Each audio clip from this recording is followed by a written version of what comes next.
और भगवान कहते हैं मोहि कपट छल छिद्र न भावा। पर ये सब तो रटने की चीजें हैं, भगवान बोले होंगे बस सुनने के लिए, सुनाने के लिए, मंगल भवने मंगलहारी करने के लिए। भगवान को थोड़े ही याद होता होगा कितना कुछ बोले हैं। वो स्पष्ट कह रहे हैं, सीधा कह रहे हैं, निर्मल मन जन सो मोहि पावा, मोहि कपट छल छिद्र न भावा। कपट कहा, छल कहा, फिर भगवान बोले कितना जोड़ूं, 1 2 3 4 छिद्र कह के सैकड़ों चीजें कह दी उन्होंने। काम क्रोध मद मोह लोभ मात्सर्य शब्द स्पर्श रूप रस गंध, कोई भी एक छेद होगा भगवान कहते हैं no, not allowed, no admission without permission. पर कहां असर है? ये पढ़े लिखे लोग जो वेल एजुकेटेड कहे जाते हैं, हालांकि इनका एजुकेशन भगवान ही जाने कितना होगा और इनका लिटरेसी कितना होगा ये खुद ही समझे, पर ये लोग भी भगवान को ठगने का प्रयत्न करते हैं। ये भी जिनको संत कहते, गुरु कहते, उनके सामने भी उलंग होके नहीं आते, निर्वस्त्र होके नहीं आते। निर्वस्त्र का अर्थ होता है अपनी वृत्तियों के वस्त्र को उतार करके। जैसे गोपियों का चीर हरण भगवान ने किया था, वो चीर का हरण नहीं था, उनकी वासना का हरण किया था। तो निर्वासना में आकर के गुरु के सामने खड़े होते, संत के सामने खड़े होते। यहां मुंह बना के नहीं खड़े होते भैया, यहां दोहरा चेहरा नहीं बनाते, यहां मुखौटे लगाकर नहीं आते। ईमानदारी चाहिए जीवन में, पूर्ण ईमानदारी। इसलिए भगवान राम हो, भगवान कृष्ण हो, इस धरातल पर जब उनका आगमन हुआ तो कहीं भगवान के नाम पर लोग अन्याय अत्याचार अनाचार न करने लगे। इसलिए भगवान राम ने भी पहले गुरु ग्रहण किया और भगवान कृष्ण ने भी गुरु ग्रहण किया। अब ये बात तो तुम्हारी बुद्धि में नहीं आती महाराज जी। हाँ, हमारे और भगवान के बीच में कोई दलाल की जरूरत है क्या? डायरेक्ट नहीं प्राप्त कर सकते, तुम्हारा बापऊ नहीं कर सकता। भारतीय अध्यात्म में, भारतीय सनातन संस्कृति में बताओ एक नाम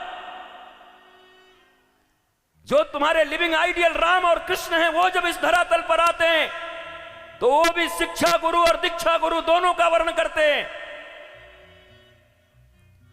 कुल गुरु वशिष्ठ हैं तो शास्त्र गुरु विश्वामित्र हैं। नामकरण गर्गाचार्य कर रहे हैं, कुल पुरोहित कुल गुरु तो सांदीपनी मुनि के आश्रम में 64 कलाओं से युक्त होकर के आ रहे हैं। लिविंग आइडियल चाहिए जिंदा। भगवान राम और भगवान कृष्ण की कथा का यही संदेश है कि अपने जीते जी, परशुराम ने अपने पिताजी को ही गुरु बना लिया था, तुम भी बना सकते हो। अगर तुम्हारे पिताजी प्रज्ञावान हैं, मां गार्गी हैं, उनको ही गुरु बना लो, पर बनाओ जरूर। जमदाग्नि ऋषि को अपना गुरु बनाया और दुनिया में बहुत से ऐसे लोग हुए। सुखदेव भगवान के गुरुदेव व्यासदेव स्वयं बाप बेटा गुरु और शिष्य हैं,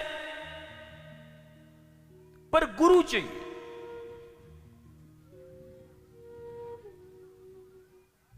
उसके बिना बात नहीं बनती। हर पल हर मोड़ पे, जीवन के हर क्षेत्र में क्या निर्णय करना, कैसे करना, धर्म सम्मत निर्णय करना जिससे हम कहीं फंसे नहीं, आनंदित रहें, प्रसन्न रहें।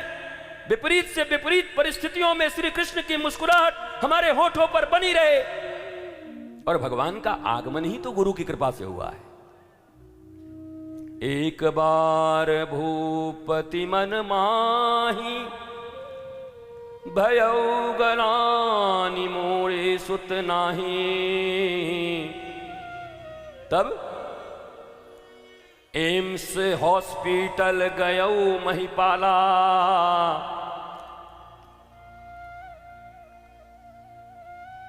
कहां गए? काका नाना चाचा मौसा मित्र घर गयऊ महिपाला।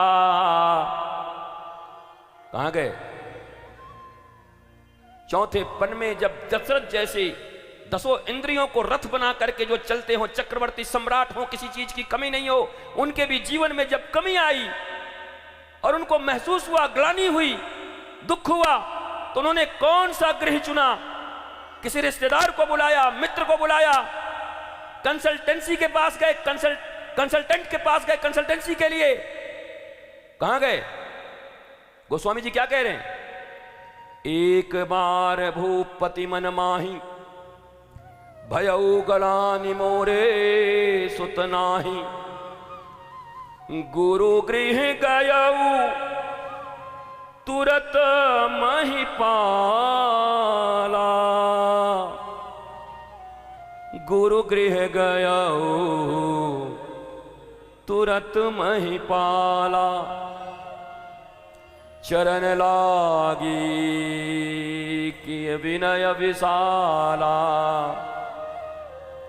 निज सुख दुख सब गुरु ही सुनावा।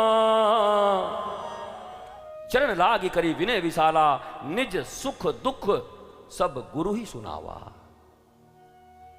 मौसा को नहीं सुनावा, शर्मा जी और वर्मा जी को नहीं सुनावा। चक्रवर्ती सम्राट कहां गए? गुरु गृह गयऊ, गुरु गृह गयऊ तुरत महिपाला। चरण लागी करी विनय विशाला।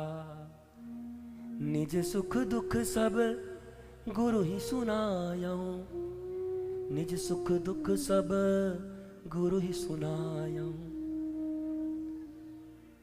अब जरा देखो, दशरथ जी गए गुरु के द्वार में, तुम भी आते हो, तुम क्या कहते हो? आपकी कृपा से तो क्या नहीं हो सकता गुरु जी, बस ऐसे चमत्कार कर दीजिए कुछ। गुरु जी ने चमत्कार तो नहीं किया था। श्रृंगी ऋषि वशिष्ठ बुलावा।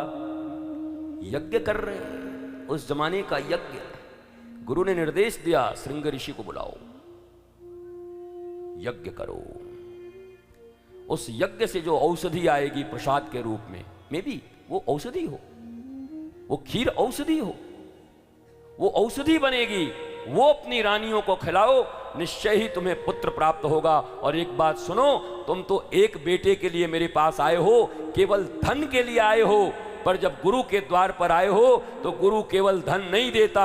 गुरु सनातन संस्कृति के अनुसार चतुर्विध पुरुषार्थ देता है। धर्म, अर्थ, काम, मोक्ष, ये चारों चीजें तुम्हें दूंगा। 4 बेटे तुम्हें होंगे, राम, भरत, लक्ष्मण, शत्रुघ्न, चारों चीजें दिया। जीवन के ऐसे किसी ग्लानि के समय में किसी आत्मदर्शी, तत्वदर्शी, श्रेष्ठ गुरु के द्वार पर जाना। Guru means knowledgeful, self realized personality. आत्मदर्शी, तत्वदर्शी, उनके द्वार जाना। तुम्हारे मित्र तुम्हारे जैसा ही कुछ ना कुछ सलाह दे देंगे, डूब जाओगे।